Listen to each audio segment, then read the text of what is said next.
Oh, that's sweet. Oh, that's really... Oh, that's nice. Oh, that's... Wait, what are you doing?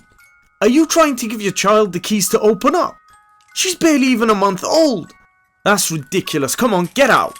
You really need to be more responsible. Hello and welcome back.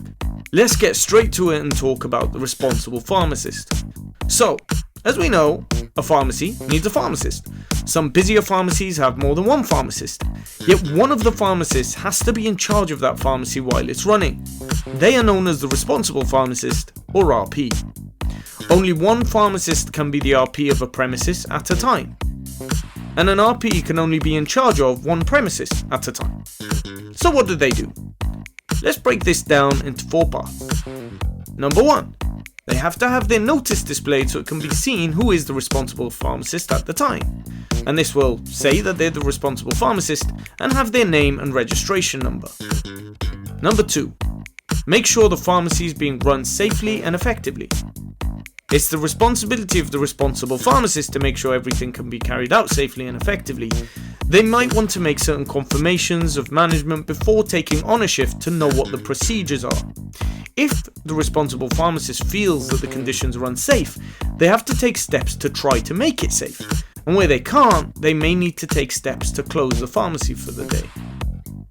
You know what else would be a shame if it closed? This channel right here. So go on, press the subscribe button, the notification bell thingy, you know the drill, drop a comment, share this channel so it can grow and be more safe and effective. Where were we? Yes, number 3. Make sure they have an electronic or written pharmacy record. Signed in as RP, that needs to be logged in. Signing out for the day, that needs to be logged in too. You need to do it yourself as well as RP, no delegating this one. Changes need to be marked as to who made them and when they were made. In short, the record needs to have the RP's name and registration number, the date and time of becoming the RP, and the date and time of stopping being the RP. But, what if the RP has to leave during their shift? Well, the RP can be absent for up to a maximum of 2 hours between midnight to midnight. Note that this is the total number of hours of absence. So, if there was a change in who the responsible pharmacist was in a day, so one responsible pharmacist finishes their shift and another responsible pharmacist signs in later on in the day, we're looking at the total absence being 2 hours. So if the first pharmacist had an absence of 1.5 hours for whatever reason and logged those reasons down, then pharmacist number 2 can't have a logged absence of more than 30 minutes. In any case, in their absence, they have to make sure the pharmacy can continue to run safely and effectively. They have to be contactable, and if this can't happen, they need to arrange for another pharmacist to be contactable and available in their absence.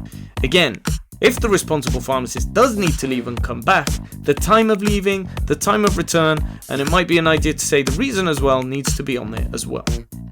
These records have to be kept for 5 years. And number 4. The RP has to make sure the pharmacy's procedures are established, maintained, and reviewed where necessary. Now this is pretty big, so let's keep it basic.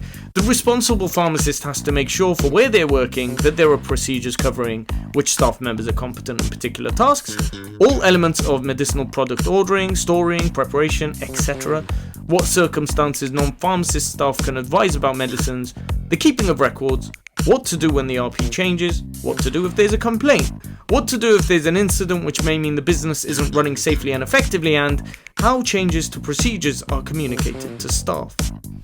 So quite a bit to be sure of. Ultimately, the responsible pharmacist running the pharmacy should know where these procedures are in case of inspection. They can use their own judgment if necessary to make a temporary change to procedures based on the circumstances in the pharmacy, but if these are done, they should be able to have a record showing who made the changes, what the changes were, and the date of the changes. You guessed it. Keep a trail.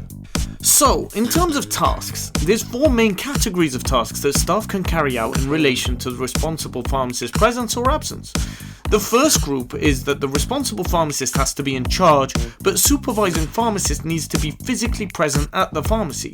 An example of those tasks include the professional check of a prescription, or the sale or supply of prescription-only medicines. You've forgotten? Don't worry, I got you.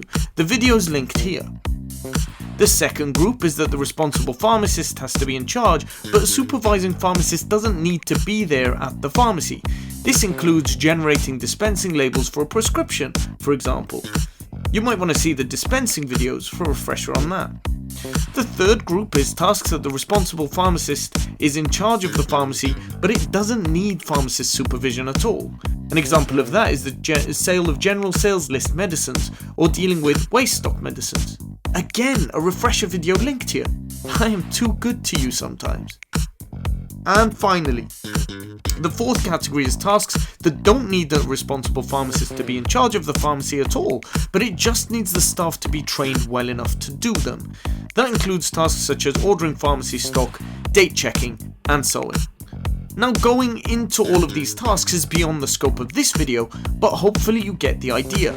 And just to prove that you are now fully responsible, please do press like, share, comment, and subscribe to prove I am not talking to myself. Okay, I think we're ready now. Tomorrow, the opening up is on you.